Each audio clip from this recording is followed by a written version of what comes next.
కాంగ్రెస్ కోటేయండి పట్టభద్రులు అంటాడు, ఒకడేమో బీజేపీ కోటేయండి పట్టభద్రులు అంటాడు. కానీ వాళ్ళకి ఎందుకు ఓటేయాలి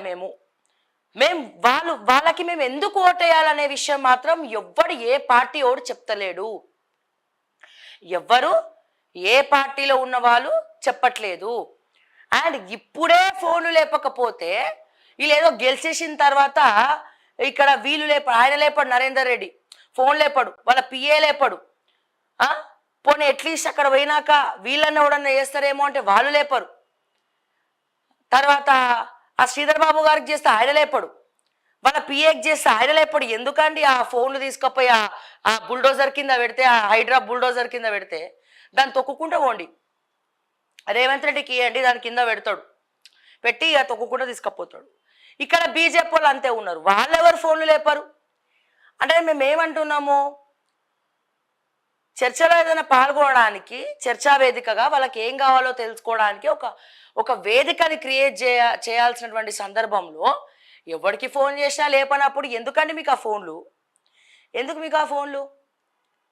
ఇంటర్వ్యూలు అడిగితే ఈయనికి కూడా భయపడేటువంటి దిక్కుమాలినటువంటి వాళ్ళు ఉన్నారు. ఇంటర్వ్యూలు అడిగితే కూడా అరే మీరు ఏం చేస్తారో చెప్పండి రా భయ్ అంటే కూడా వాళ్ళకి మళ్ళీ ఏం మాట్లాడితే వీళ్ళు ఏం క్వశ్చన్ వేస్తారో అన్న భయం వాళ్ళకి.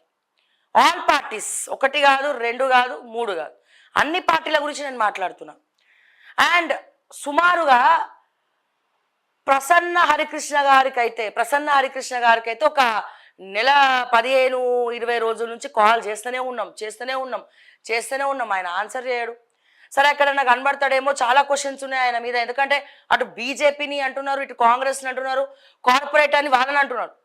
బట్ ఈయన పబ్లికేషన్స్ కూడా కార్పొరేటే కదా. సరే ఈ క్వశ్చన్ అడుగుదాము. ఎందుకంటే పట్టభద్రులు కొంతమంది ఆర్మూర్లో, కొంతమంది కరీంనగర్లో వాళ్ళు స్పీచ్లు ఇచ్చినప్పుడు వాళ్ళు ఎట్లా చెప్తున్నారు ఇవన్నీ అని అడిగినప్పుడు, కొన్ని డౌట్స్ ఉన్నప్పుడు, సో అడగాల్సినటువంటి బాధ్యత మా పైన ఉన్నది కాబట్టి మేము పదే అడుగుతూ ఉంటాం. కానీ వాళ్ళు ఫోన్లు లేపరు. అక్కడంటే ఇక్కడ ఉన్నామంటారు, అక్కడ ఉన్నామంటారు, వాళ్ళకే తెలియదు. ఎవడెవడు ఎక్కడ ప్రచారం చేస్తుండో తెలియదు. డప్పు షప్పులు అవుతున్నాయి, అన్నీ అవుతున్నాయి. మళ్ళీ ఇక్కడ చూస్తే కాంట్రవర్సీ, ఏమాత్రం కూడా తీసిపోకుండా. అయితే నేను చెప్పేది ఏంటంటే చాలామంది, ఎందుకంటే నేను ఫీల్డ్లో తిరిగినా కాబట్టి చాలామంది పట్టభద్రులు అడిగేటువంటి ప్రశ్న ఒక్కటే, బీజేపీకైనా కాంగ్రెస్కైనా ఇప్పుడు నించోబోయే ప్రసన్న హరికృష్ణకైనా బక్కా జడ్సన్ గారికైనా మిగిలిన ఇండిపెండెంట్లు అయినా వస్తున్నారు, పాంప్లెట్లు వంచుతున్నారు, పోతున్నారు, డప్పులు కొడుతున్నారు, 2-3 ఏదో ముచ్చట్లు చెప్తున్నారు, ఓటేయండి, ప్రథమ ఓటు మాకే వేయండి, మొట్టమొదటి స్థానంలో మమ్మల్నే ఉంచండి అని చెప్పి మాట్లాడుతున్నారు. మొట్టమొదటి స్థానంలో మొదటి ప్రాధాన్యత ఓటు మాకే వేయండి అని చెప్పి మాట్లాడుతున్నారు. ఎందుకు వేయాలరా భయ్ మీకు మొదటి ప్రాధాన్యత ఓటు? మీకు ఎందుకు వేయాలి అనేది ఒక్కడు కూడా ఆన్సర్ చెప్పడు. అసలు ఎందుకు వేయాలి మీకు మొదటి ప్రాధాన్యత ఓటు? ఎందుకు వేయాలి? అధికార పార్టీ నరేందర్ రెడ్డికి ఎందుకు వేయాలి? అధికార పార్టీ అయినటువంటి నరేందర్ రెడ్డికి ఎందుకు వేయాలి? 46 జీవో ఇచ్చినందుకు వేయాలనా? ఆ శ్రీధర్ బాబు గారు పోయి ప్రచారం చేస్తుండు కరీంనగర్ మొత్తం, మంత్రి మొత్తం గదే ప్రచారం. ఆడ చూసినాం, ఆడ ముసలోళ్ళు తప్ప పట్టభద్రులే లేరు. బస్సులలో కూర్చోబెట్టారు కుక్కి ఊరోళ్ళని, అక్కడ మీటింగ్లు. ఓకే, 46 జీవో రద్దు చేసిరని మీకు ఓట్లేయాలనా? డిఎస్సి ఆస్పిరెంట్స్ మీద లాటరీ ఛార్జ్ చేయలేదని మీకు ఓటేయాలనా? లేకపోతే గ్రూప్ ఎగ్జామ్స్ మంచిగా వెలగబెట్టిరని మీకు ఓటేయాలనా? 2 లక్షల ఉద్యోగాలు మీరు ఇచ్చిరని చెప్పి మీకు ఓటేయాలనా? ఎందుకు వేయాలి ఓటు? గురుకులాల ఆత్మహత్యలు జరుగుతున్నాయని మీకు ఓటేయాలా? 49 మంది విద్యార్థులు చనిపోయారని చెప్పి మీకు ఓటేయాలనా? దేనికి వేయాలి మీకు ఓటు? ఏం చేస్తారు మీరు ఓటేసిన తర్వాత? ఏం చేస్తారు? ఏం చేయగలుగుతారు? ఏం చేద్దాం అనుకుంటున్నారు? మీకన్నా ఓ క్లారిటీ ఉందా? ఇంకా ఎంతమందిని బురుడి కొట్టిస్తారండి? 2 రెడ్డిల మధ్యలో ప్రసన్న హరికృష్ణ గారి పేరు ఎక్కువ వినబడుతోంది, బక్కా జడ్సన్ గారి పేరు ఎక్కువ వినబడుతోంది. మా బీసీ ముద్దుబిడ్డ ప్రసన్న హరికృష్ణ అన్న, ఇక్కడ బక్కా జడ్సన్ గారు మీ అందరికి కూడా తెలుసు. సో ఇక్కడ ప్రసన్న హరికృష్ణ విషయానికి వస్తే 2 క్వశ్చన్లు మాకు ఎక్కువ వినబడతా ఉన్నాయి. ఈయనది ఏదైతే విన్నర్ పబ్లికేషన్స్ ఉన్నాయో, విన్నర్ పబ్లికేషన్స్ మరి కార్పొరేట్ మాఫియాలోకి ఆయన పబ్లికేషన్స్ పోలేదా? 2000 ఇయర్ వరకు 2006 2007 వరకు ఓయూ లెక్చరర్గా జూనియర్ లెక్చరర్గా జేఎల్గా పనిచేసినటువంటి ప్రసన్న హరికృష్ణ గారికి ఇప్పుడు కాంగ్రెస్ తోటి బీజేపీ తోటి ధీటుగా పోటీ చేయగలే సత్తా కానీ విచ్చలవిడిగా డబ్బులు ఖర్చు పెట్టేటువంటి స్తోమత కానీ ఎలా వచ్చింది? మేడిపల్లి సత్యంకి కూడా ఈయననే ఫండింగ్ ఇచ్చి ఎలక్షన్లో గెలిపించేలాగా చేసిండని చెప్పి మొత్తం కరీంనగర్ అంతా కోడై కూస్తా ఉంది. సో వీటికి మరి మా ప్రసన్న హరికృష్ణ గారు ఇచ్చేటువంటి సమాధానం ఏంటి? ఎందుకంటే వీళ్ళు గెలిచే అవకాశం ఉన్నటువంటి వాళ్ళు ఎవరు?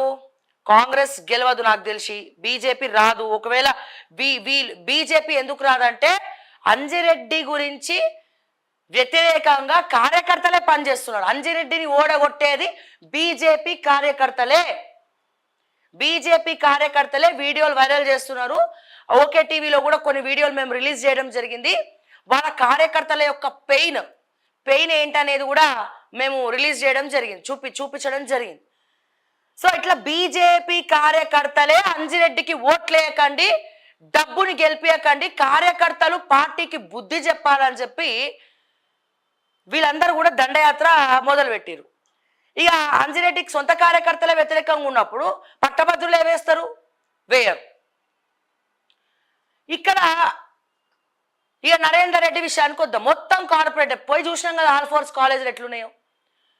ఒక్కడంటే ఒక పేద విద్యార్థికి కూడా అతను చదివిలే, ఒక్కడంటే ఒక్కడు ఫ్రీ.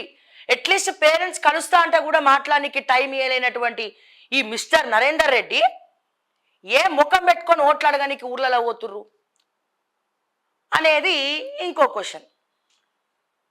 అందరూ అట్లనే అడుగుతున్నారు, ఏ మొహం పెట్టుకొని అడుగుతున్నారు? డిఎస్సి ఆస్పిరెంట్స్కి ఏం చేసిరని ఓట్లు అడుగుతుండ్రు. మరి మేనిఫెస్టో కమిటీ చైర్మన్ ఎవరు? నిరుద్యోగులందరినీ విద్యార్థులందరినీ రండి బాబు రండి అని గాంధీ భవన్కి పిలిపించుకొని మేనిఫెస్టోలో పెట్టింది ఎవరు? దుద్దిల్ల శ్రీధర్ బాబు కాదా? ఇదే దుద్దిల్ల శ్రీధర్ బాబు మరి సమాధానం చెప్పాలి. ఎక్కడ పెట్టుకొని ఆ కరీంనగర్ మంత్రిలో నరేందర్ రెడ్డికి ఓటేయండి అని పెడుతున్నాడు, బైక్ ర్యాలీలు చేస్తున్నారు.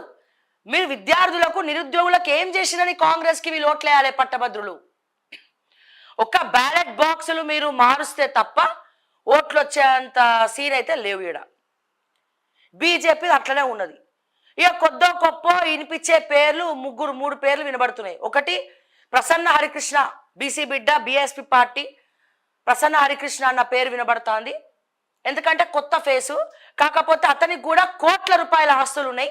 మేడిపల్లి సత్యంకి కూడా అతను చాలా చేదోడు వాదోడుగా ఉన్నాడు అని చెప్పి అక్కడికి ఫీల్డ్కి పోయిన తర్వాత విన్నర్ పబ్లికేషన్స్, మరి అది కూడా కార్పొరేట్ వ్యవస్థలోనే కదా, ఒక్కొక్క పుస్తకము 400, 300, 200 రూపాయలకి అందరికి కూడా అమ్మిండ్రు. ఎస్, కొనుక్కున్నారు, అమ్మిండ్రు. బట్ ఎంతమందికి ఉచితంగా పంచినారు?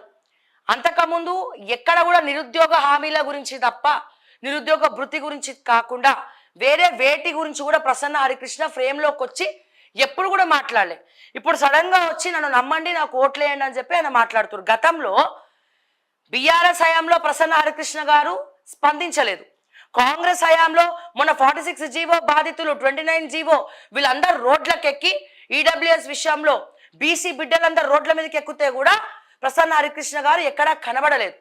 పైగా కాంగ్రెస్లో టికెట్ ట్రై చేసిండు, అక్కడ విఫలమైతే మళ్ళీ ఇక్కడ ఇండిపెండెంట్గా వేసి మళ్ళా మొదటి 2 స్థానాల్లో పార్టీ తరఫున ఉండాలని బీఎస్పీల నామినేషన్ వేసిండని చెప్పి టాక్. సో ఇవన్నీ డౌట్స్ ఎట్లా క్లియర్ అయితే పబ్లిక్కి ఎట్లా క్లియర్ అయితే మీరు చెప్పాలి. ఇట్లా ఉంది, మరి వీటికి వచ్చే కాంట్రవర్సీకి మేము ఇది ఇచ్చే సమాధానం ఇది అని చెప్తేనే వాళ్ళకు కూడా అర్థమవుతుంది. చెప్పాలంటే ఏం చేయాలి? ఒక 4 ప్లాట్ఫామ్లు 5 ప్లాట్ఫామ్లు పెట్టుకోవాలి. ఇవన్నీ మీరు చేస్తలేరు. వీళ్ళకి వచ్చే డౌట్స్ వీళ్ళకి వస్తున్నాయి.